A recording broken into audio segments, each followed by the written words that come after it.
స్తోత్రం. అట్లా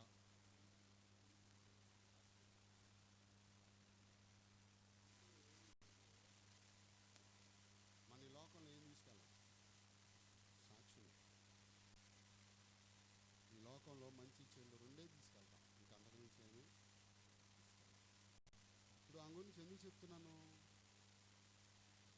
ఆమె వచ్చేదే కాకుండా పక్కన ఆమెను కూడా తొందరరా పాటలు పాడుతున్నాడు అయ్యగారు అని చెప్పి తీసుకొచ్చాడు. స్తోత్రం. మంచిది పిల్లరా, మరి వాక్యంలోకి వెళ్దాం. వచ్చేవాళ్ళు ఎప్పటికైనా వస్తానే ఉంటారు. హల్లెలూయా, హల్లెలూయా. రాత్రింబగళ్ళు నిద్రపోని దేవుడు అంట మన దేవుడు. అమ్మ ఎవరో చెప్పాలి. రాత్రింపగళ్ళు నిద్రపోని దేవుడు ఎవరో? మనకులాగా తన్ని పెట్టి పడుకోడు. స్తోత్రం చేద్దామా? 8 అయినా 9 అయినా కొరకబెట్టి తన్ని పడుకునే దేవుడు కాదంట ఆయన. ఏ దేవుడు? ఏ దేవుడు? స్తోత్రం. చదువుదాం చూడండి. కీర్తన 121 కీర్తన 4-5 వచనాలు. 121 అధ్యాయం కీర్తనల భాగం 4-5 వచనాలు. ఇశ్రాయేలుని కాపాడేవాడు కునకడు, నిద్రపోడు. యెహోవాయే నిన్ను కాపాడేవాడు. నీ కుడి పక్కన యెహోవా నీకు నీడగా ఉండెను. ప్రార్థన చేసుకున్నాం. పరిశుద్ధుడా, మీ కొందనాలు స్తుతి స్తోత్రాలు చెల్లిస్తున్నాను దేవా. ఇదిగో తండ్రి, గడిచిన కాలమంతయు నీ సన్నిధి మాకు తోడుగా ఇచ్చి నీ పరిశుద్ధాత్మశక్తి చేత మమ్మల్ని నడిపిస్తున్న విధానాన్ని బట్టి నీకు స్తోత్రాలు. ఇప్పటివరకు పాటల్లో మీరున్నారు, వాయిద్యాల్లో మీరున్నారు. కొద్ది నిమిషాలు వాక్య భాగంలో మీరుండి నీ నామానికి మహిమ తెచ్చుకోమని అల్పునైనా నన్ను మీ చేతుల్లో తీసుకొని నైనా బహుగా వాడుకొని మాకు నైనా అర్థమైన రీతిలో చదివిన లేఖనాలు విరిచి మాకు వడ్డించమని అడుగుచున్నాం తండ్రి. ఆమేన్. హల్లెలూయా. మళ్ళీ చదువుదామా? ఇశ్రాయేలుని కాపాడేవాడు కొనకడు, నిద్రపోడు. యెహోవాయే నిన్ను కాపాడు. కుడి పక్కన యెహోవా నీకు నీడగా ఉండును. స్తోత్రం. హల్లెలూయా. ఈ కీర్తన ఎవరు రాశారు అమ్మా? సరిగ్గా చూడండి.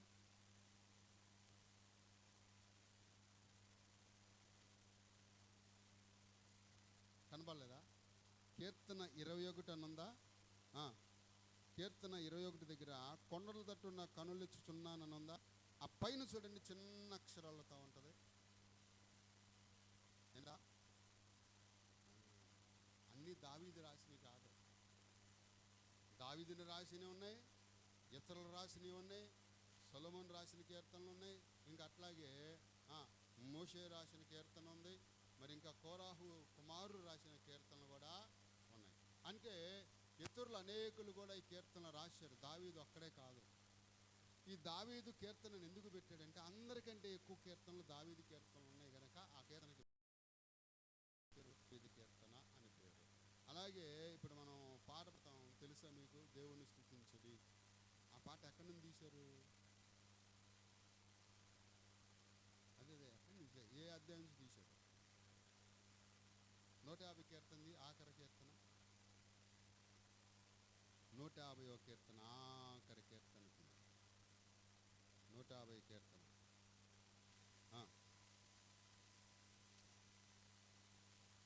ఏనంట అక్కడ చూడండి. నాట్యముతో తంబూరతో సితారతో అనుందా? అక్కడ ఆ బిట్లన్నీ తీసి దాన్ని ఒక పాటగా స్తోత్రం చెబుదామా? 150 ఆ కీర్తన, ఆ పాట అంటేనే యెహోవాను స్తుతించుడని దాన్ని ఎట్లా పెట్టారు? దేవుణ్ణి స్తుతించుడి అని ఆ పాట అంతా కూడా 150 కీర్తనే. స్తోత్రం చెబుదామా? హల్లెలూయా. మన దేవుడు సామాన్యుడు కాదు ప్రియదేవులారా. ఈ కీర్తన యాత్రా కీర్తన అని ఎందుకు పేరు వచ్చింది అని అంటే, కొంతమంది మన వాళ్ళు యాత్రలు చేస్తారు తెలుసా? యాత్రలకు వెళ్తారు కొంతమంది. అయ్యా మేము యాత్రలకు వెళ్తున్నాం బాబు అని చెప్పి దానికి ఒక బోర్డు పెడతారు ఎదర, యాత్ర వాహనము అని. అంటే దాన్ని ఎవరో కాపరం. అలాగే ఆ రోజుల్లో వాళ్ళు ఏం చేశారంటే ఈ యాత్ర కీర్తన కంట వాళ్ళు ఏమి వాహనాలు కట్టుకోలే, వాహనాలు ఏం కట్టలా, లేదా బళ్ళు ఏం కట్టలా, వాళ్ళు కాళ్ళనడకతోనే నడిచారంట. స్తోత్రం చెబుదామా? ఎలా నడిచారు? కాళ్ళనడకతోనే వాళ్ళు యాత్ర చేశారు. ఎందుకు? ఎక్కడికి? ఆ యాత్ర ఎక్కడికి చేశారంటే మహిమ కలిగిన దేవుడు, కృపామయుడు, సర్వోన్నతుడైన దేవుడు అంట సొలొమోను చేత ఒక మందిరాన్ని కట్టించాడు. ఆ మందిరం అంటే దేవుని మహిమతో నిన్నుంది. చప్పట్లు కొడదామా? ఎట్లా నిన్నుందంట? దేవుని మహిమతో మందిరము నిన్నుంటే ఆ మందిరం అంట దానికి దేవుడు ఒక ప్రత్యేకమైన కృపనిచ్చాడు మందిరానికి. అందుకే మందిరాలు కట్టేది. ఇళ్ళల్లో ఆరాధన చేసుకోవచ్చు, తప్పు లేదు. మందిరాలకి ఎందుకంటే ప్రభు ఏమన్నాడంటే నన్ను ఆరాధించుటకు మీ మధ్యలో నా కొరకు ఒక మందిరాన్ని మీరు ఏర్పాటు చేయండి. అందుకే మందిరం. ఇళ్ళల్లో ఆరాధించవచ్చు, తప్పు లేదు. కానీ దేవుడైన పవిత్రుడు, పరిశుద్ధుడు గనక ఎక్కడైనా ఉంటాడు. అయితే వీళ్ళంతా ఆ యాత్ర కీర్తన వాళ్ళు ఏం చేస్తున్నారంటే ఈ సొలొమోను కట్టిన మందిరానికంట దేవుడు గొప్ప మహిమను పొందుపరిచాడు. ఏంటి ఆ మహిమ అంటే వాడు ఎంత రోగంలో ఉన్న, ఎంత రోగిష్టైనా, అమ్మ వినండి, ఎంత రోగిష్టైనా ఆ మందిరం దగ్గరికి వెళ్ళి అలా నిలబడితానంట ఆ మందిరం మీద ఉన్న మహిమ రోగి మీద ప్రకాశించినప్పుడు ఆ రోగి బాగుపడేవాడంట. ఆ మందిరాన్ని చూడటానికి యాత్రలో స్తోత్రం. ఆ యాత్రలో అర్ధరాత్రి కానీ మధ్యరాత్రి కానీ ఏ రాత్రి అయినా కూడా ఈ ప్రజలకి ఎక్కడ బాధ లేకుండా, అందుకే అంటున్నాడు ఇశ్రాయేలుని కాపాడేవాడు. స్తోత్రం చెబుదామా? ఇప్పుడు అర్థమైందా ఆ కీర్తన ఎందుకు రాశారో? వాళ్ళ మార్గాలలో, వాళ్ళు నడిచినటువంటి విధానాలలో, వారు దేవుని మందిరంలో దేవుని కొరకు నడుస్తున్న ఆ యాత్రలో, ఆత్మీయ యాత్రలోనంట దేవుడు వారికి తోడై ఉన్నారు. అందుకని వాళ్ళు ఏమి రాస్తున్నారంటే ఇశ్రాయేలుని కాపాడేవాడు కొనకడు, నిద్రపోడు. ఆయన కునికే రాదంట, నిద్ర వస్తా. మనమైతే ఇంకాసేపు వాక్యం ఉన్నాం అనుకోండి, గంట ఇదేం లేదు, కునుకుతూ అవసరమైతే ఎట్టాగే ఉండి నిద్రపోతాం. హల్లెలూయా. ఆయన కొనకడు, నిద్రపోడు. అంటే పిల్లరా, మరి మనమంటే ఎందుకంత ప్రేమ అని మనం ఆలోచన చేస్తే మనం ఏమైనా నీతిమంతులమా? మనలో ఎక్కడైనా యథార్థత ఉందా? మనలో ఎక్కడైనా మంచి ఉందా? ఏ కోణంలో ఎతికినా దేవునికి ఇష్టమైనటువంటి లక్షణాలు ఒకటి మనలో లేవు. అయినా కూడా ఎందుకు ప్రేమిస్తున్నాడు అని అంటే యాకోబు పత్రిక 4వ అధ్యాయము 8వ వచనం ఒకసారి చూడండి. యాకోబు పత్రిక 8వ అధ్యాయం 4వ వచనం చదవండి. దేవుడు ప్రేమస్వరూపి అయి ఉన్నాడు. ప్రేమ లేనివాడు దేవుణ్ణి ప్రేమించలేడు. స్తోత్రం చెప్తాం. దేవుడు ఏమై ఉన్నాడంట? యాకోబు పత్రిక పిల్లరా అక్కడ మనం చూస్తే అక్కడ ఏముంటుందంటే దేవుడు ప్రేమామయుడు, ప్రేమ లేనివాడు దేవుణ్ణి చూడడంట. స్తోత్రం చెప్దాం. ఎందుకు మనం క్షేమంగా ఉన్నాం? ఎందుకు మనకి దేవుడు, మన మీద దేవుడికి అంత ప్రేమ ఎందుకు అని అంటే పిల్లరా ఇక్కడ మనం చూసినట్లయితే దేవుడు ఎవరై ఉన్నాడంట? ప్రేమామయుడు. దొరికిందన్నమాట, దొరికింది యాకోబు పత్రికలో. యాకోబు పత్రిక 4:8. యాకోబు పత్రిక 4:8 మనం చూస్తే, అమ్మ తీసేవరా చదువు. యాకోబు పత్రిక 4:8. 4:8 అక్కడ ఏముంటుందంటే దేవుడు ప్రేమామయుడు ఉందా?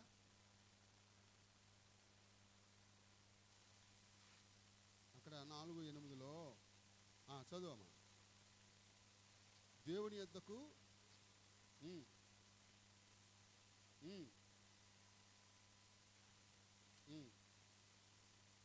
కాదమ్మా, అక్కడ ఏముంటుందంటే క్షమించాలి. 1వ యోహాను పత్రిక 4వ అధ్యాయము 8వ వచనం చదువుదాం. పేతురు 2వ పేతురు తర్వాత ఉంటుంది. 4 దేవుడు ప్రేమస్వరూపి, ప్రేమ లేనివాడు దేవుణ్ణి ఎరగడంట. స్తోత్రం చెబుదాం. మన దేవుడు ఎవరైనా ప్రేమ కలిగిన దేవుడు. ఎంత ప్రేమమూర్తివి యేసయ్యా, ఎంత కరుణమయుడవు నీవయ్యా, ఎంత ప్రేమమూర్తివి యేసయ్యా, ఎంత కరుణమైడవు నీవయ్యా.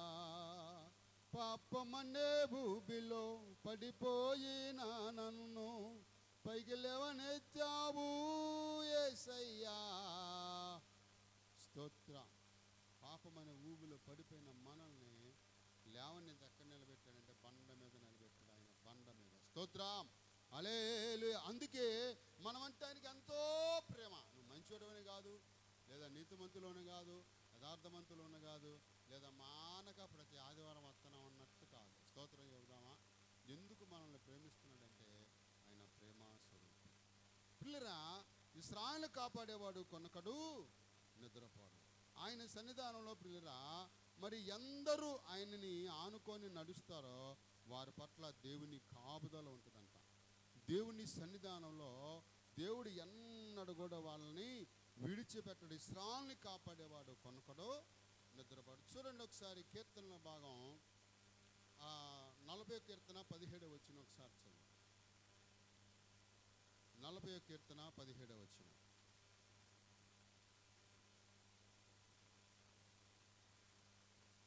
40వ కీర్తన. నేను శ్రమల పాలై దీనున్నైతిని, ప్రభువు నన్ను తలంచుకొనుచున్నాడు, నాకు సహాయము. అబ్బా, శ్రమలలో కూడా నిన్ను కాపాడే దేవుడు అంట.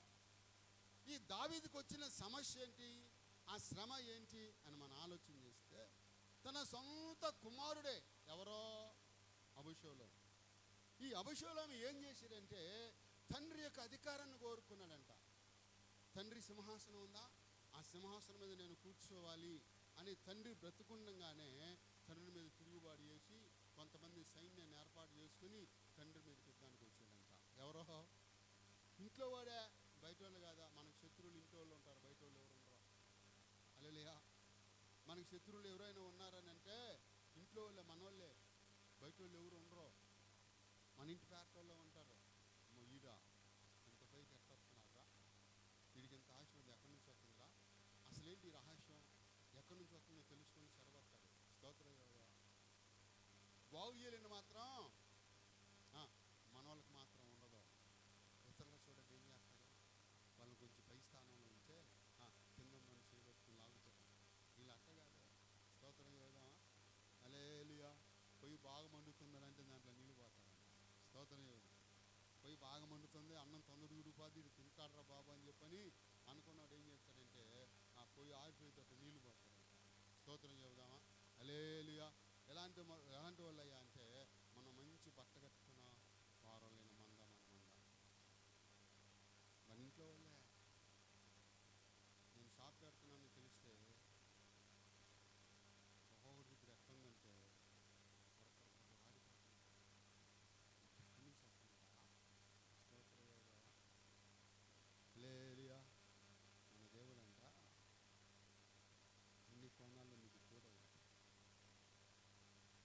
షాప్ ఎందుకు పెట్టాలి అంటే పెట్టేంత అవసరం లేదు, కానీ చిన్నోడికి డ్యూటీ లేదు. మరి మేమే అద్దెకుంటున్నాం. సొంత ఇల్లేమో మందిరంగా మార్చి, సొంత ఇల్లు మందిరంగా మార్చి అద్దెకుంటున్నాం. మరి పరిచర్యకి డబ్బులు కావాలి, ఇంటి అద్దెకి డబ్బులు కావాలి. మరి పరిచర్యలోనేమో మనకంత ఉద్యోగస్తులు ఎవరో లేరు. కాబట్టి మన అవసరాలు తీరుతాయి. పిల్లోడికి పని నేర్పుతాను, పని నేర్పిన తర్వాత ఆడు పూర్తిగా నేను చేయగలను అన్నప్పుడు నేను సైడ్ అయిపోతాను, ఆడే చేస్తాను. అంటే మన పిల్లలకి పునాది వేయాలి. స్తోత్ర. నాకు తెలియకుండా ఉడిచాడప్ప అంటున్నాడు ఒకరు. స్తోత్రం కదా. హల్లెలూయా. ఒకడంటాడు, ఓయ్ నువ్వు ఎప్పటికైనా నా దగ్గరికి రావాల్సిందే అని అంటాడు. ఎందుకంటే ఆయన కొంచెం రోజువారీ సీటీలు ఇప్పిస్తాడు. ఈ రోజువారీ సీటీలు ఇప్పించినంత మాత్రాన నువ్వు నా దగ్గరికి రావాలి, అక్కడ తిరిగిన అంటాడు. ఇక అదొక గర్వం ప్రతి మనుషుడికి. కానీ పిల్లరా, దేవుళ్ళు అది లేదు. నువ్వు ఎదుగుతుంటే ఆనందించేవాడు. నువ్వు ఎదిగేటప్పుడు దేవుడు అంటే ఇంకా నీకు దగ్గరగా ఉంటాడంట. స్తోత్రం. ఈ దావీదు పరిస్థితి ఎలా ఉందయ్యా అంటే కన్నపెట్టే కక్ష కట్టి దావీదు మీదకి వస్తూ ఉన్నప్పుడు దావీదు యుద్ధం చేయగలిగిన వాడు, యుద్ధం చేతకాడు కాదు, యుద్ధం చేయలేక కాదు. అరే వాడు తెలిసి తెలియక వస్తున్నాడు, మనం వెళ్ళిపోయాడంట. ఎవరన్నాడంట? తన సైన్యాన్ని అన్నాడు. కొడుకును కొట్టలేకో తిట్టలేకో, దావీదుకి యుద్ధం చేయటమో రాకో కాదు, కొడుకు మీద ప్రేమ. హల్లెలూయా. ఆయన కొడుకు మీద అంత ప్రేమ అంటే మనకు అన్ని అవయవాలు ఏర్పాటు చేసి జీవరాశిని ఊదిన దేవుడికి ఇంకెంత ప్రేమ ఉంటుందో మన మీద. వదిలిపెడతాడా? వదిలిపెడతాడా? వదిలిపెట్టడా? దావీదు దేవుడురా తన బిడ్డ మీద ఉన్నటువంటి మమకారాన్ని చంపుకోలేక, తను ఏం చేయలేక, అయ్యా వాడు తెలుసు తెలియక మన మీదకి యుద్ధానికి వస్తున్నాడు, వాడికి ఏ హాని మీరు చేయొద్దు అని చెప్పి అక్కడ అంటా ఉన్నాడు. దావీదు దేవుని సన్నిధిలో ప్రార్థన చేస్తున్నాడు అంటే ఏమని? యా నేను శ్రమల పాలయ్యాను ప్రభువా. చదువు మాట చదువు. నేను శ్రమల పాలై దీనున్నైతిని, ప్రభువు నన్ను స్తోత్రం చెబుదామా. శ్రమలలో ఉన్నప్పుడు ఏం చేశాడంట? తలుచుకున్నాడంట. హల్లెలూయా. నాకు సహాయము నీవే, నా రక్షణకర్తవు నీవే, నువ్వు తప్ప నాకు వేరే దిక్కు లేదు. నువ్వు నా కాపుదల, నువ్వు నా కండ, నువ్వు నాకు నీడ అయ్యా అని ఇశ్రాయేలు ప్రజల మీద మరి అధికారిగా రాజుగా ఏర్పాటు చేసిన దావీదు అంటున్నాడు, నేను శ్రమల పాలై దీనున్నైతిని, ప్రభువా నన్ను విడిచిపెట్టదు. గడిచిన 9 నెలలు దేవుడు మనకు తోడై ఉన్నాడు, ఆయన నన్ను కాపాడేవాడు అన్నాడు. గట్టిగా స్తోత్రం చెప్పండి. అమ్మా మీకు కావాలని కాపాడేదా? చెప్పండి. ఇశ్రాయేలుని కాపాడేవాడు కొనకడో. ఒక మాట చెప్తాం, నా యేసు ప్రభు 2 స్థలాల్లో నిద్రపోయాడు. చెప్తారా ఎక్కడ? అమ్మా యేసయ్య 2 స్థలాల్లో నిద్రపోయాడు. ఎక్కడ? అమ్మా ఇంకా ఇంకా చెప్పండి. వాడలో నిద్రపోవటానికి కారణం ఏంటి అని అంటే, ఈ శిష్యులు ఉన్నారే, ఆ వాడలో ప్రయాణం చేసేటప్పుడు అంటే యేసు ప్రభువుని పక్కన పెట్టారు వాళ్ళు. ఎవరినే? యేసు ప్రభువుని పక్కన పెట్టి వాళ్ళు అనుకుంటున్నారంటారే, మొన్న ఈ ఊరు వెళ్ళారా, అక్కడ నాకు బిర్యానీ పెట్టారు. ఈ ఊరు వెళ్ళారా, మొన్న నాకు అక్కడ 5,000 ఒక కాయనం ప్రార్థనకు పిలిచినా అదే సోదా అంటే నన్ను కూడా స్తోత్రం చేద్దాం. అయ్యగారు ఆ ఊరు వెళ్ళాను అయ్యగారు 3,000 కానిపించారు. ఈ ఊరు వెళ్ళాను అయ్యగారు, అక్కడ 1,500 ఇచ్చారు అయ్యగారు. 1,500 ఇచ్చి ఇంకో కుటుంబం ప్రార్థన పిలిచారు నన్ను. అక్కడే 2 నిమిషాల వాక్యం చెప్తారు, 5,000 ఇచ్చారు అయ్యగారు. 2 నిమిషాల వాక్యం చెప్తారు. ఏంటిది? ఏమండి స్తోత్రం. కానీ వాళ్ళు అలా చెప్పుకుంటున్నారంటారే, ఆ ఊరు వెళ్ళానరా, ఈ ఊరు వెళ్ళానరా అని చెప్పుకుంటున్నారంట. మీ పని ఎట్టాగా ఉందా అని చెప్పని దేవుడు ఏం చేశాడంటే అమరం మీద తలవాల్చి పడుకున్నాడంట. ఎక్కడ? ఎక్కడ? అమరం అంటే? అమరం అంటే అమ్మా, అమరం అంటే ఏంటి? అమరం అంటే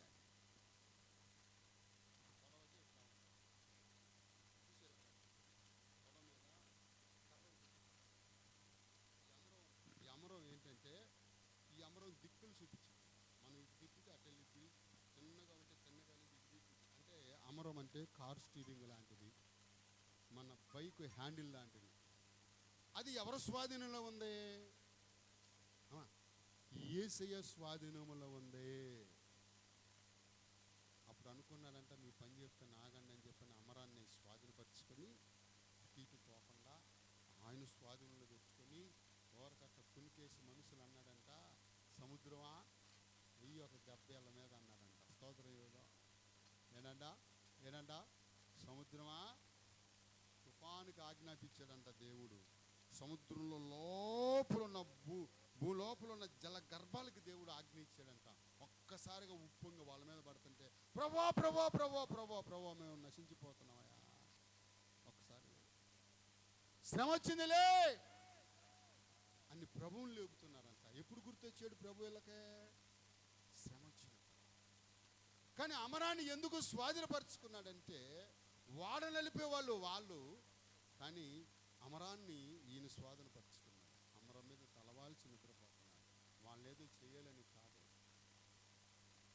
వాళ్ళు చెడు మార్గంలో నడవకుండా వాళ్ళ తలంపులు వాళ్ళ ఊహల దేవుడు మలచడానికి ఏం చేశాడంటే కొంచెంసేపు నా వైపు మనసు పెట్టండి రా, ధనం వైపు కాదు, కానుకల వైపు కాదు, నన్ను ఆనుకొని జీవించండి, మిమ్మల్ని పోషించేవాడిని నేను కదా మిమ్మల్ని పిలిచింది. అటెళ్ళాను 1000 రూపాయలు ఇచ్చారు, ఇటెళ్ళారు 10,000 ఇచ్చాడు, అటెళ్ళాను కానుక ఇచ్చారు. ఈ కాదు, ఆత్మల సంపాద కావాలి, ఆస్తి సంపాదన కాదు. నశించిపోతున్న వారు ఎంతోమంది ఉన్నారు. నీ సొంత డబ్బు పెట్టుకో, వెళ్ళి అక్కడ స్వార్థ ప్రకటించు. దేవుడు నిన్ను, నీ కుటుంబాన్ని, నీ సంఘాన్ని కాచుకోపడతాడు. రెండో స్థలంలో ఎక్కడ నిద్రపోయాడంటే సెలవుమానులో నిద్రపోయాడు.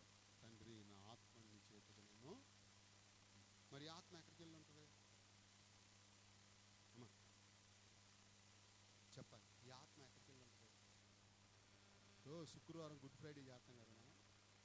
గుడ్ ఫ్రైడే చేసేటప్పుడు ఆఖరి మాట సెలవులో పలుకుతాడు యేసు ప్రభు, తండ్రి నా ఆత్మ నీ చేతికి నేను అప్పగిస్తున్నాను అని తలవాల్చాడు. తలవాల్చినప్పుడు ఆయన ఆత్మ, ఆయన ప్రాణం ఎక్కడికి వెళ్ళింది చెప్పాలి. ఆయన సెలోమాన్ నుంచి దించి అర్మతియా యేషోబు కొత్తగా తవ్వించుకున్న సమాధిలో పెట్టిరు. ఆయన దేహం అయితే సమాధిలోనే ఉంది, ప్రాణం ఎక్కడుంది? ఆయన ప్రాణం ఎక్కడికి వెళ్ళింది? మనము కొంతమంది పరలోకానికి వెళ్ళిందంటారు, కొంతమంది ఇంకోసారికి ఎక్కడికో శిష్యులు కనపడింది అంటారు. తీయండి, పేతురు రాసిన మొదటి పత్రిక 3వ అధ్యాయం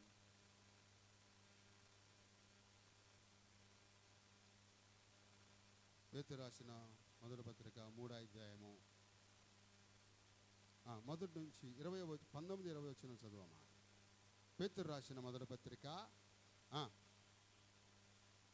దేవుని దీర్ఘశాంతము ఇంకా కనిపెట్టుచుండగా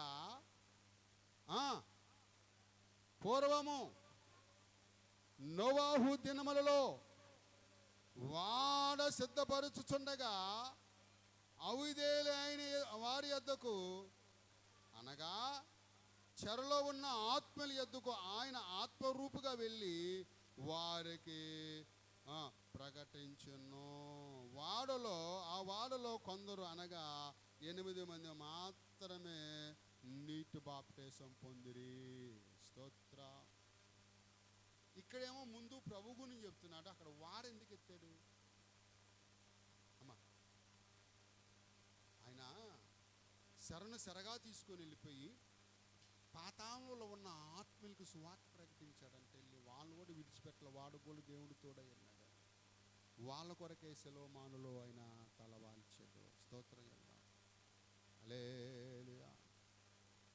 ఎలా వెళ్ళాడంట చూడండి. దేవుని దీర్ఘశాంతం ఇంకా కనిపెట్టుచున్నప్పుడు పూర్వము నోవాహు దినములలో వాడ సిద్ధపరుచుండగా విధేయులైన వారి యొద్దకు, అనగా చెరలో ఉన్న ఆత్మల యొద్దకు ఆయన ఆత్మస్వరూపంగా వెళ్ళి వారికి సువార్త ప్రకటించును. ప్రాణం పరలోకానికి వెళ్ళలా, శిష్యులు కనపడలా. ఎక్కడికి వెళ్ళిందంటమ్మా? వినండి, ఎక్కడికి వెళ్ళింది అని అంటే పాతాళంలో ఉన్న ఆత్మీయులు ఉన్నారే, ఆదాము మొదలుకొని జలప్రలయం వరకు చనిపోయిన వాళ్ళు ఉన్నారే, వాళ్ళకు కూడా దేవుడు సువార్త ప్రకటించాడు. వాళ్ళ కొరకు కూడా ఆయన కొనకలేదు, నిద్రపోలేదు. అదే నిద్ర సమాధులు అలాగే ఉండిపోయాడు అనుకో, మనల్ని కాపాడేవాడు ఎవడున్నాడు? మన మాటలు అర్థమవుతుందిగా. ఆయన శాశ్వతమైన నిద్రలోకి వెళ్ళాడు అనుకో, మన పరిస్థితి ఏంటి?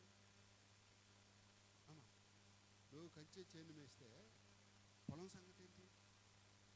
స్తోత్రం చెబుదాం. ఆయన మన కంచె, ఆయన మన కాపుదల.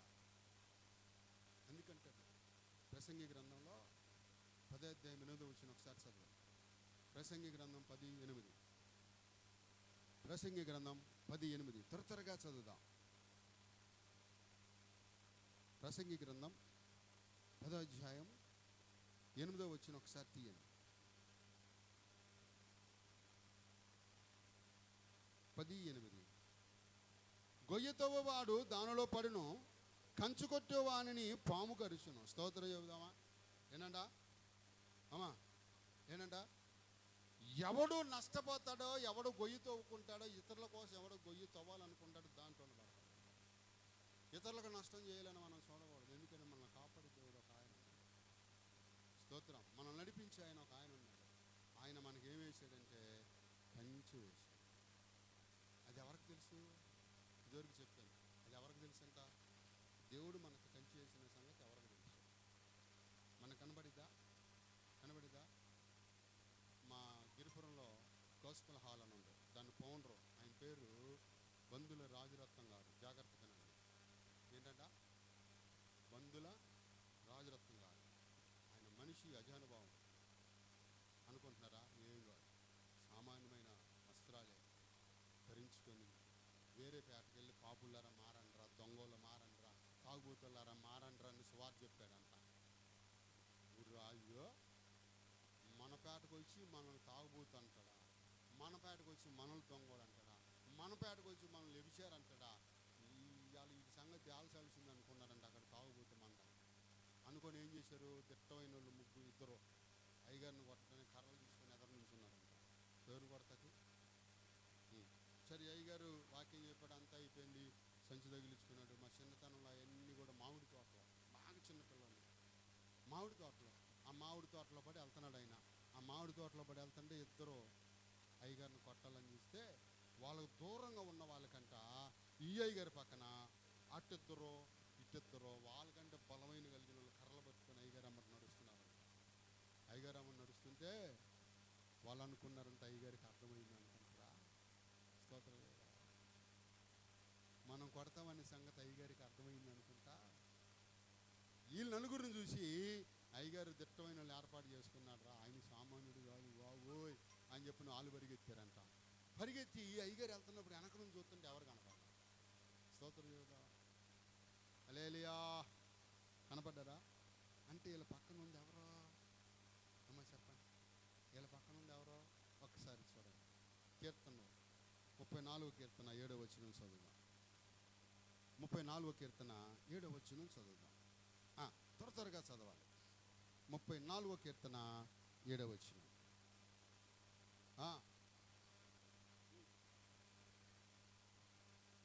స్తోత్రం. హల్లెలూయా.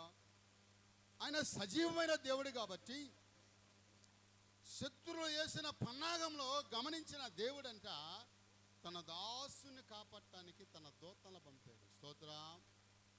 హల్లెలూయా. అదే శాశ్వతమైన నిద్రలోకి వెళ్ళిపోయాడు అనుకో దేవుడు, ఒకవేళ ఆయన సజీవుడై లేకుండా సమాధిలోని రాతి బొమ్మలాగా తీసుకొని ఇక్కడ కూర్చున్నాడు అనుకో, మనకు రక్షణ ఉండేదా? లేదా? ఆయన శాశ్వతమైన నిద్రలోకి వెళ్ళిపోతే పాడి పట్టేవాడు ఉన్నాడంట, పాట పాడేవాడు ఉన్నాడంట. చెప్పాలి, పాడి పట్టేవాడు అంటే చనిపోయిన వాళ్ళకి ఏం పాట పాడతారు? పరదేశులము ప్రియులారా మన పురము కాదిప్పుడు నిజముగా అంటే ఆ పాట పాడేవాడు ఉన్నాడంట, ఆ పెట్టెత్తేవాడు ఉన్నాడంట, పాడి పట్టేవాడు ఉన్నాడంట. హల్లెలూయా. కాబట్టి ఇశ్రాయేలుని కాపాడేవాడు కొనకడో నిద్రపోయాడు. ఇప్పుడు చెప్పండి, యేసుప్రభు ఎన్ని స్థలాల్లో నిద్రపోయాడు? పడవలో నిద్రపోయినా తన శిష్యులను కాపాడాడు. సెలవులో నిద్రపోయినా పాతాళంలో ఉన్న వారి ఆత్మకు రక్షణ ఇచ్చాడు. స్తోత్రం. అందుకంటున్నాడు ఇశ్రాయేలుని కాపాడేవాడు కొనకడు నిద్రపోడు. ఇక్కడ మనం చూస్తే 5వ వచనంలో కూడా ఏమన్నాడు? ఆయనే నీకు కుడి పక్కన నీడగా ఉంది. ఇప్పుడు అయ్యగారి కంట దూతలు ఎలా ఉన్నారు? ఎలా ఉన్నారు? అంత కాపుదల. యేసయ్యా నా తోడు, యేసయ్యా యేసయ్యా నా నీడ, యేసయ్యా నీ తోడు లేక నే నడవలేక, నీ నీడ లేక నే నిద్రపోక, యేసయ్యా భారము యేసయ్యా ఎంతో దూరము యేసయ్యా. హల్లెలూయా. ఈ ఆత్మయాత్రలో గడిచిన కాలం అంతా కూడా ప్రభు మనకి ఏమై ఉన్నాడంటే తోడై ఉన్నాడు. ఇశ్రాయేలుని కాపాడేవాడు కొనకడు నిద్రపోడు. చూడండి, ఇంకా మనం చూస్తే ఆదికాండం 28వ అధ్యాయం 15వ వచనం చదువుదాం. ఆదికాండం 28వ అధ్యాయం 15వ వచనం చదువుదాం.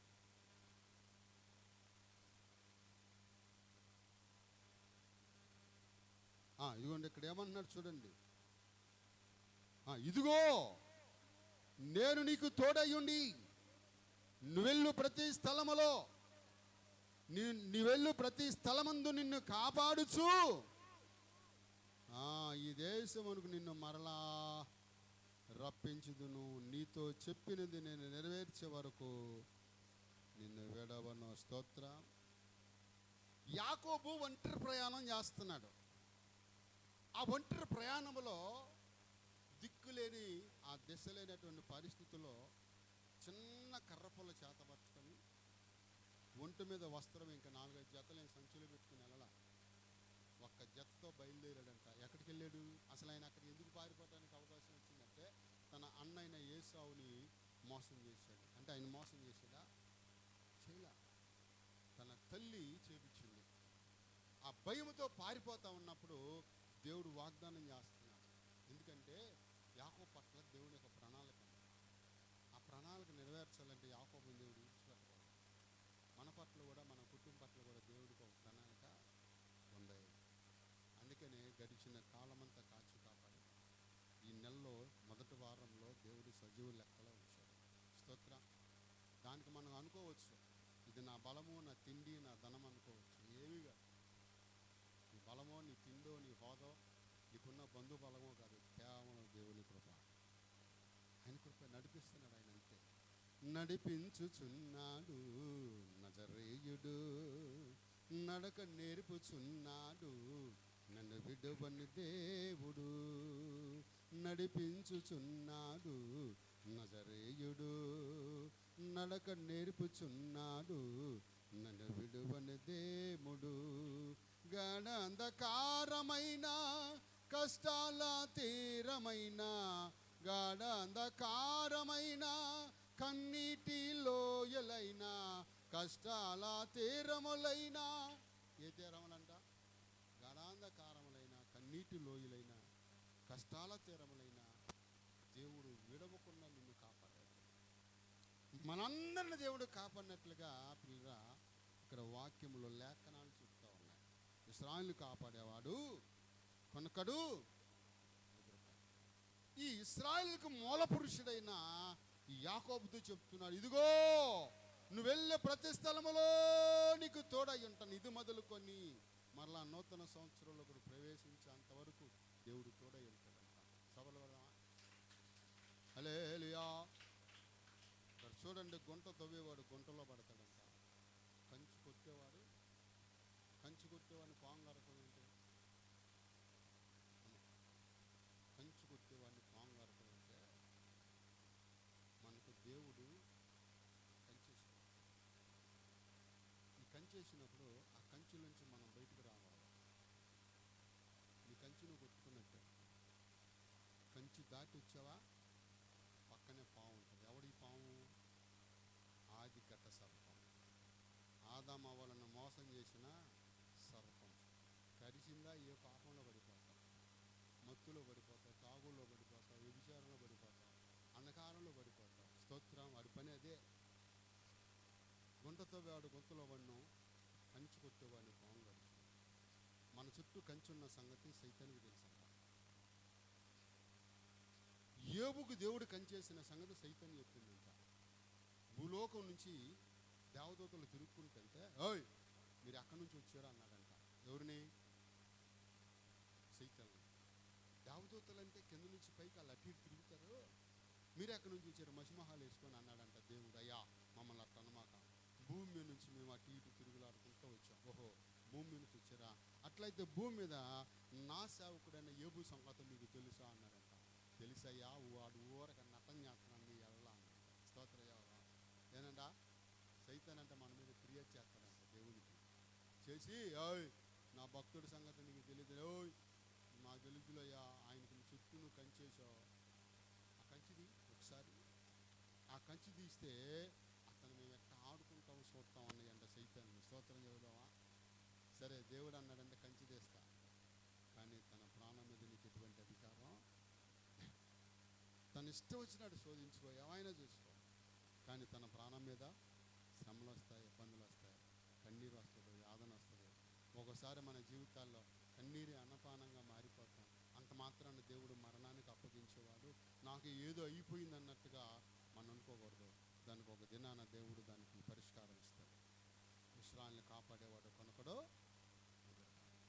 యాకోబుకు వాగ్దానం చేస్తున్నాడు, నువ్వు వెళ్ళే ప్రతి స్థలంలో నీకు నేను తోడయ్యుండి నిన్ను కాపాడి తిరిగి మరలా నీ దేశానికి తీసుకొని వస్తాను. స్తోత్ర.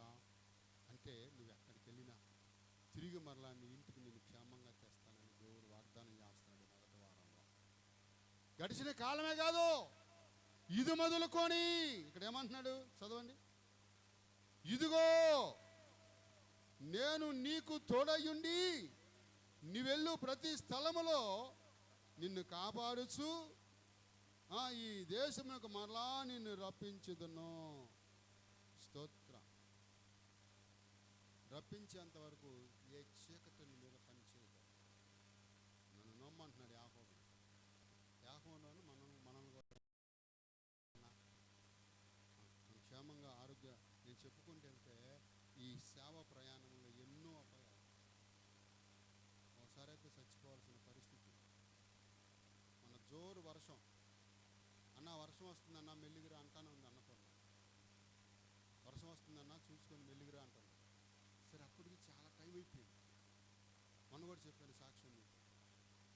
నాకు వెనకాల ఎవరో కూర్చున్నారు అనుకున్నారంట వాళ్ళు. అయితే నా భుజాల మీద చేతులున్న సంగతి నేను గమనించా. నా భుజాల మీద ఎప్పుడైతే బ్యాగ్ కింద పడిపోయిందో వాళ్ళ దగ్గరికి వచ్చి నాకెళ్ళి విచిత్రంగా చూస్తున్నారు. ఏంటయ్యా అన్న, అయ్యా నీ వెనకాల ఎవరో మనిషి కూర్చున్నట్లుగా అనిపించింది మాకు అన్నాడు. బండి కదల్లా, వెనకైనా అసలు ఇంచు కూడా అటు కూడా ఇటు కూడా కదల్లా, ఎట్లా నిలబడ్డాను అక్కడ ఉన్నా. దానికి కారణం ఏంటంటే ఎవరో వెనకాల కూర్చొని రెండు భుజాల మీద చేతులు వేసి కిందకి అన్నికి పట్టుకున్నాడు. హల్లెలూయా. అంత గొప్ప దేవుడు. ఆయన తోడు లేకపోతే మన అడుగు ముందు కూడా వేయలేము. ఒకవేళ నీకు అన్నదమ్ములు ఉండాలేమో, నానేవారు నీ పక్కన ఉండాలేమో, కానీ నాకు ఎవరు అవసరం.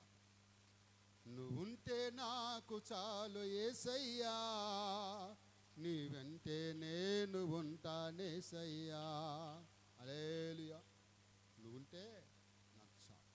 మన దేవుడు ఎలాంటి వాడయ్యా అంటే మనల్ని పోషించే విషయంలో కూడా జాగ్రత్తలు తీసుకుంటాడంట. తెలుసా మీకు సంగతి? మనల్ని పోషించే సంగతి కూడా గడిచిన కాలం అంతా పోషించాడు. గడిచిన 8 నెలలు పోషించాడు. మరలా సంవత్సరాలకు వెళ్తాక ఇంకెన్ని నెలలు ఉన్నాయి మన ముందు? అమ్మ చెప్పాలి, ఎన్ని నెలలు ఉన్నాయి?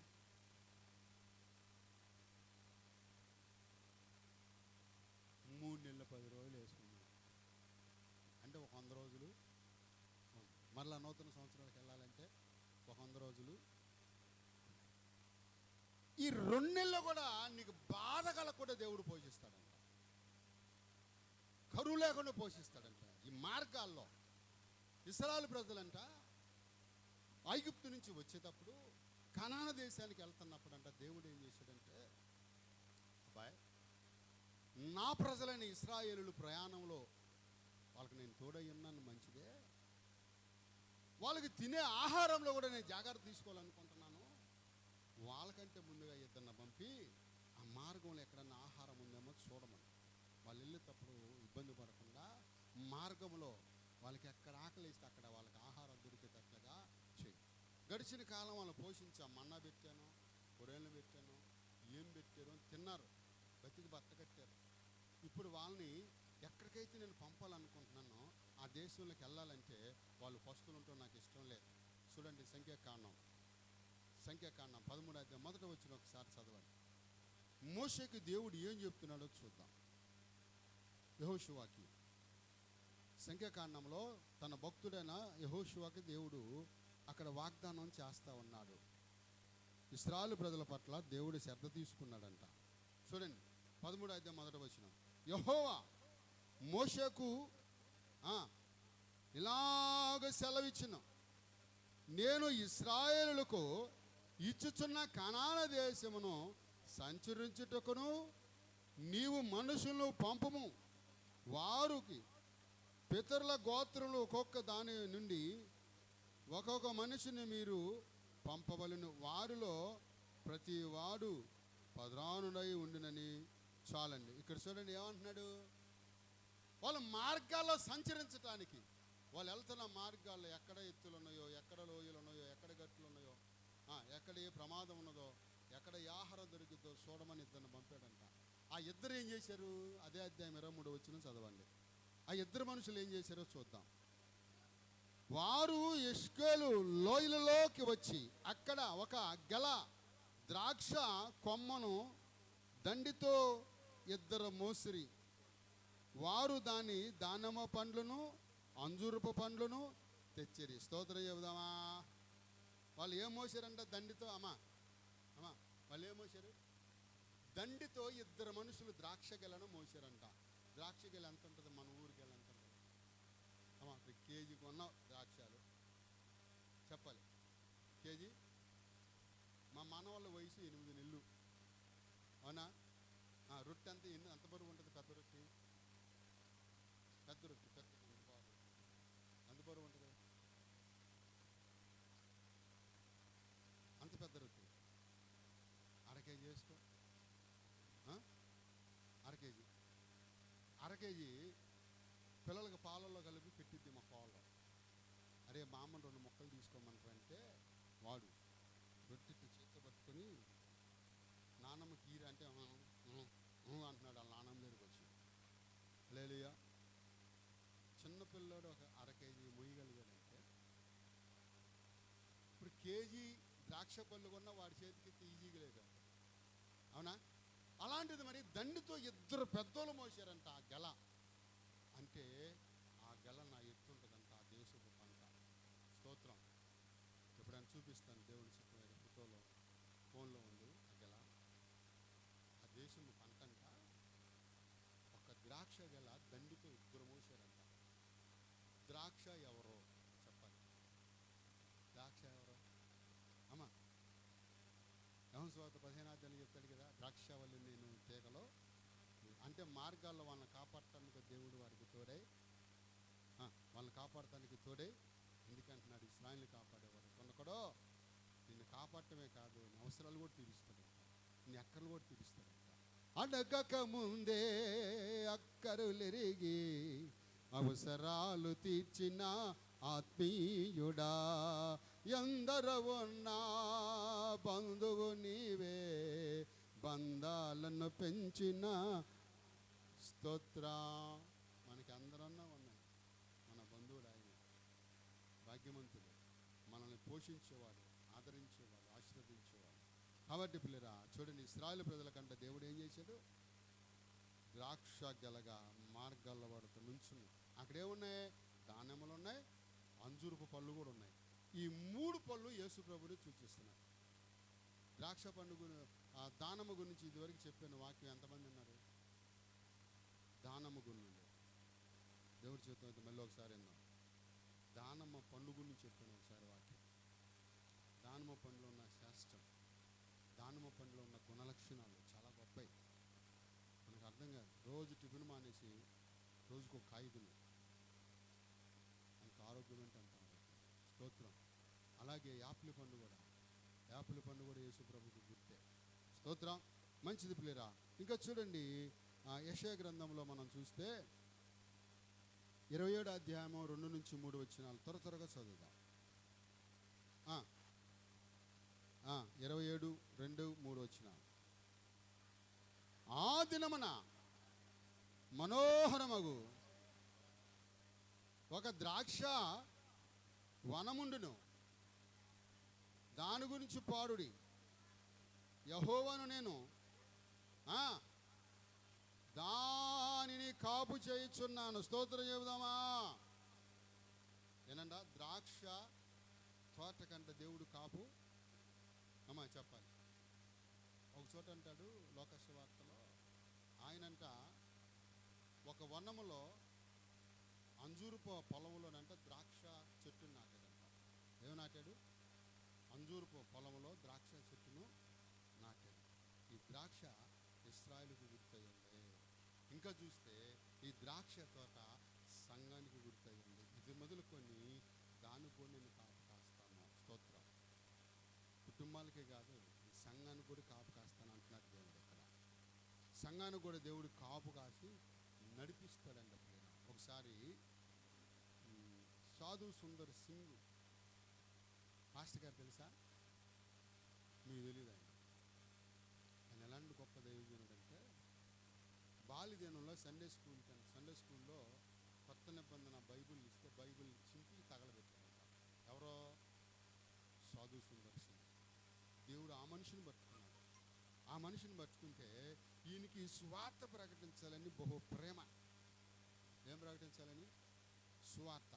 ప్రార్థన చేసుకున్నాడండి. ప్రభా, ఇక్కడెక్కడే కాదు ప్రభా, కొన్ని ప్రాంతాలకు వెళ్ళి నేను సువార్త చెప్పాలి ప్రభా, నన్ను జ్ఞాపకం చేసుకోయా అని చెప్పని ప్రభుని అడిగాడంట. ప్రభు ఒక పట్టణాన్ని చూపించాడంట. ఆ పట్టణం పేరు ఏంటంటే డిబేట్ పట్టణం. ఏ పట్టణం? డిబేట్ పట్టణం. ఆ పట్టణం మరి ఆ పట్టణంలో రాస అన్న ఒక గ్రామం ఉందంట. చెప్పాలి, రాస, ఊరి పేరు రాస. అక్కడికి వెళ్ళాలి. అక్కడికి వెళ్ళాలంటే హిమాలయ పర్వతాలు దాటుకొని వెళ్ళిపోవాలి. ఎట్టకేళ్ళకి పర్వతాలు ఎక్కుతున్నాడు, దిగుతున్నాడు. లాస్ట్లో పెద్ద సముద్రం ఒకటి ఎదురొచ్చిందంట ఆయనకి. పెద్ద సముద్రం ఒకటి ఎదురొస్తే ఇలా నుంచొని చూస్తూ ఉన్నప్పుడు సముద్రం అవతన ఎవరో చలి కాసుకుంటున్నారంట. ఎవరో అర్ధరాత్రిలో. ఇప్పుడు ఈ సమయంలో ఎవరు చలి కాసుకుంటున్నారు? గొర్రెలు కాపర్లా ఎవరై ఉంటారు? ఆలోచన చేసే లోపు ఒక ఆయన దగ్గరికి వచ్చాడండి. స్తోత్రం కదా. ఆయన దగ్గరికి వచ్చి, అబ్బాయి అంత అర్ధరాత్రుల్లో ఎక్కడికి వెళ్తాను? నీ ప్రయాణం ఎక్కడికండి? అయ్యా పలానా చోటుకి వెళ్ళాలి. ఎదురు చూస్తేనేమో పెద్ద సముద్రం ఉంది, దాన్ని దాటాలని ఇప్పుడు పడవలు లేవు, ఏమి లేవు అంటే ఆ దాటాలని నువ్వు ఎక్కువ అన్నాడంట. స్తోత్రం కదా. ఎవరిని ఎక్కించుకున్నాడు? సాధు సుందర్ సింగ్ గారిని ఎక్కించుకొని ఆ సముద్రం అవతల దించి వెళ్ళిపోయాడంట. ఏడు నన్ను దించిన మనిషి ఏడంటే చెప్పండి. ఎంత గొప్ప దేవుడు ప్రభా, నన్ను కాపాడే విషయం అంటే జాగ్రత్త తీసుకున్నావా? ఈ ఎడారిలో, ఈ లోయల్లో, ఈ ప్రయాణంలో, ఈ మార్గంలో నేనంటే ఎంత ప్రేమ ప్రభా. ఏడ్చుకుని తన ప్రాంతానికి వెళ్ళాడు. ఆయన ఎక్కడికైతే వెళ్ళాలనుకున్నాడు వెళ్ళాడు. వెళ్ళిన తర్వాత అక్కడ ఉన్నటువంటి లామ్ అనే ఒక ప్రధానమంత్రి, ఆ దేశం ప్రధాని, ఆ పట్టణానికి ప్రధానమంత్రి, ఆ దేశానికి ప్రధానమంత్రి లామ్. ఆయన పేరు ఏం పేరు? లామ్. ఎవరు రైడు ఇక్కడ స్వార్థ ప్రకటిస్తున్నాడని చెప్పని ఆయన తీసుకెళ్ళి కొట్టాలని చూశారు. కొట్టద్దు. ఎవడు మరలా మన పట్టణానికి వాక్యం చెప్పడానికి రాకూడదంటే ఇతని మరణం అంత భయంకరంగా ఉండాలి. ఏం చేద్దాం? అక్కడ 3 శిక్షలు. 1 బావిలో పడేయటం, 2 ఉరి శిక్ష వేయటం, 3 జంతువు చర్మాలు ఉన్నాయే ఆ చర్మం ఒలిచి ఆ చర్మంలో ఇతను పెట్టి కుట్టేసి ఎడారిలో పడేయాలి. మనుషులు తిరగని ప్రాంతంలో పడేయాలి. ఎండకి ఎండిపోయి, చలికి కరిగిపోయి, ఎండకి ఎండిపోయి ఇదంతా ఈ చర్మం అంటే ఉబ్బిద్దంట. ఉబ్బేటట్టుగా దానికి గాలి పెట్టి వదిలేస్తారంట. అటువంటి మరణం ఇతనికి అట్లా కాదు, ఒక్కసారి చనిపోవాలని చెప్పని ఎక్కడ ఊరి చివర మాట వినపడినటువంటి కార అడవిలో ఉంటుందంట ఆ బావి. తీసుకెళ్ళి బావిలో పడేశారు. ఎవరినే? సాధు సుందర్ సింగ్ స్వార్థ ప్రకటించినందుకు. ఒక పక్క ఏమో సముద్రం దాటి వచ్చాడు, ఇంకొక పక్క చూస్తేనేమో వాక్యంలో ఒక చోట ఉంటుంది, సింహాన్ని దాటెళ్ళి గోడ మీద చేయి పెడితే గోడ మీద పాము ఉందంట. చెప్పండి ఏంటే? సింహం వస్తుంది బాబు అని పరిగెత్తితే గోడ మీద చేయి పెడితే గోడ మీద పాము ఉంటుందంట. మనిషికి ఎన్ని శ్రమలు అనుకున్నారు? ఒకరి తర్వాత ఒకరితో అయినా కూడా విడిచిపెట్టలేదు దేవుడు. ఆ బావిలో పడేశారు. ఆయన విసిరేసినప్పుడు ఈ చేతికి దెబ్బ తగిలిందంట. చేయి లెగట్లా, కుడి చేయి లెగట్లా. సరే, మంచి నిశారాత్రి ఎవరో మనుషుల పైన ఆ బావికి పెద్ద డోర్ ఒకటి, ఎనప డోర్, దాన్ని ఎవడో మొయ్యలేడు. దాన్ని లేపాలంటే 10 మంది కావాలి. ఆ మనుషులు ఎవరో పైన ఆ డోర్ మీద నడుస్తున్నట్టు శబ్దం వినపడిందంట. ఇంకేం శిక్ష ఉందో ఎవడొచ్చాడో అనుకొని చిన్న ప్రార్థన చేశాడంట. ప్రభువా, నేను ఇలా ఉంటాను, నీకు ఇష్టమా?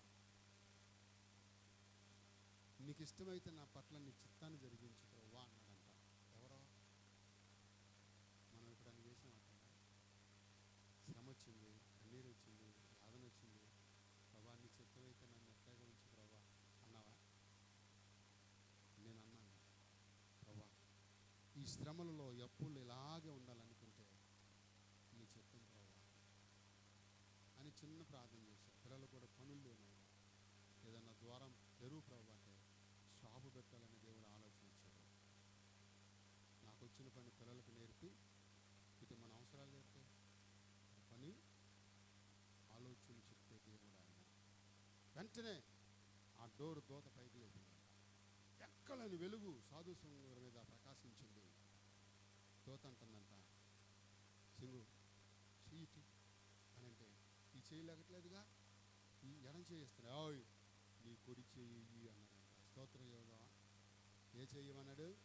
నీ కుడి చెయ్యి అంటే ఎప్పుడైతే కుడి చెయ్యి అట్లా చాపాడో ఆ దెబ్బ ఏమైపోయిందో తెలియదు. ఆ చెయ్యి అట్లా చాపితే హస్తం బావులోకి వెళ్ళి ఆ సాధు సింగుని బయటికి లాగి పట్టణంలోకి తీసుకొచ్చి వదిలిపెట్టి వెళ్ళిపోయిందంట.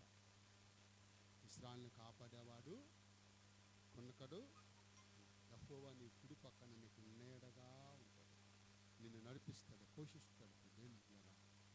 మరల వెళ్ళి ఆ ప్రాంతంలో సువార్త ప్రకటిస్తుంటే ఆ ప్రధానమంత్రికి ఏం అర్థం కాలేదంటే, ఊరురా ఇది రాత్రి కదా బావిలో పడేసాం, పిల్లాడికి ఎట్లా వచ్చాడు? స్తోత్రం యోదామా అని అంటున్నాడంటే, నేను ఎవరినో తెలుసా అనట. ఒకసారి మనకు అర్థం కాదు. క్రైస్తవుడు అనామకుడు కాదు, క్రైస్తవుడు అనాది కాదు, క్రైస్తవుడికి ఎవడో తోడు లేడని కొంతమంది విర్రవీగి సంఘాల మీద, సేవకుల మీద ఎంత విషయం కక్కుతున్నారంటే, కానీ ఒక దినాన దేవుడు వాళ్ళ సంగతి చూసుకుంటాడు. మారు మనసు పొందటమా, మాయమైపోతాం. స్తోత్రం చేద్దామా? మారు మనసు పొందటమా, మాయమైపోతాం. లేరా దేవుని సేవకుని ముట్టినవాడు ఆయన కనుగుడ్డు ముట్టినట్టే. సేవకుని మీద చేసినోడు ఎవడు బతికి స్తోత్ర. ఒకప్పుడు ఎప్పటికన్నా ఒకసారి దేవుడు మారు మనసు పొందటానికి అవకాశం ఇస్తాడు. లేదనుకో ఆయన ఇష్టం, ఎవరికప్పు చెప్తాడో తెలియదు. కత్తి పట్టుకున్నాడు, కత్తితోనే నువ్వు ఏమి విత్తుతావో అది కోస్తారు. స్తోత్ర. మన దేవుడు కాచి కాపాడేవాడు. కఠినస్తుడికి మాత్రమో ఈ శ్రమలన్నింటిలో నీకు తోడయ్యుండి నిన్ను విడిపించి, ఇదిగో ఈ 10వ నెల మొదటి 4 దేవుడు మనల్ని తీసుకొని వచ్చాడు. దేవుని నామానికి మహిమ ఘనత కలుగునుగా. ప్రార్థన చేసుకుందాం.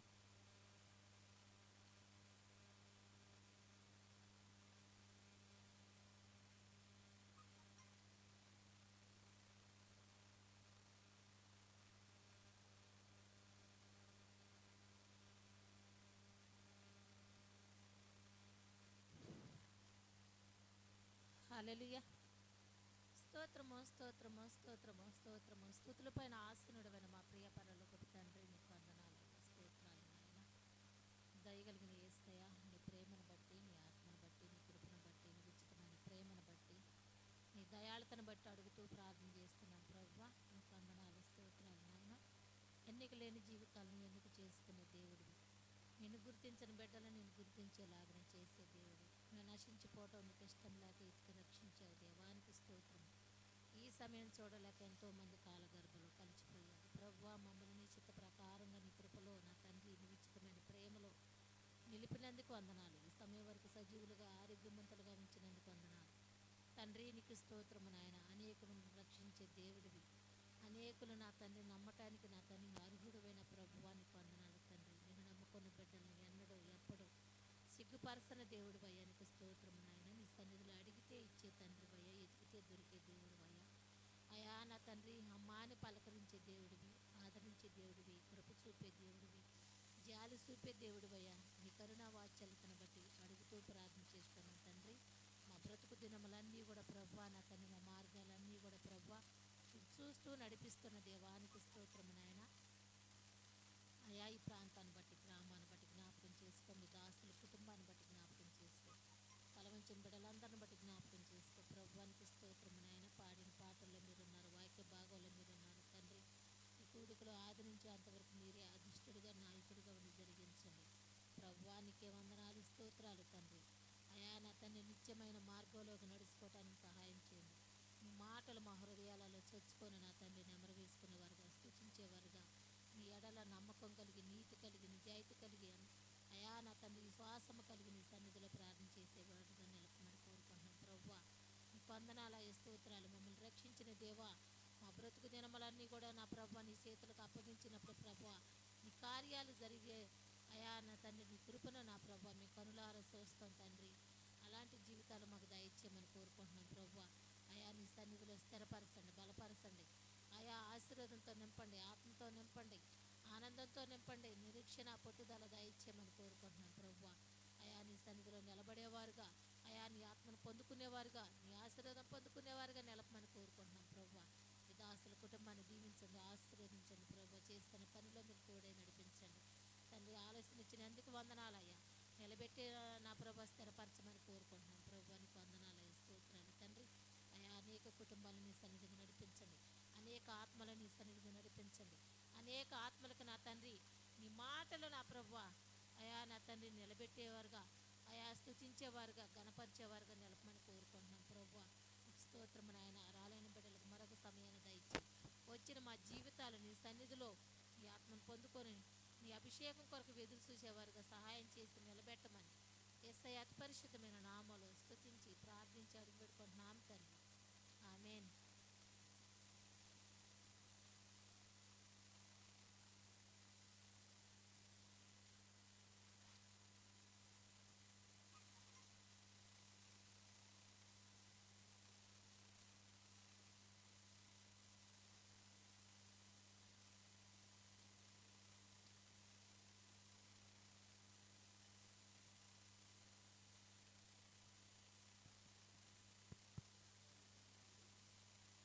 కృపా కనికరం గల మా తండ్రి, నీ నామానికి వందనాలు అయ్యా. ఇదిగో తండ్రి, మీరు నాయన అప్పగించిన రాత్రి ఒక రొట్టెని చేతపట్టుకొని కృతజ్ఞతాస్తుతులు చెల్లించి, ఇది మీ కొరకైనను నా శరీరం, నన్ను జ్ఞాపకం చేసుకునేది దీన్ని చేయడని చెప్పాను.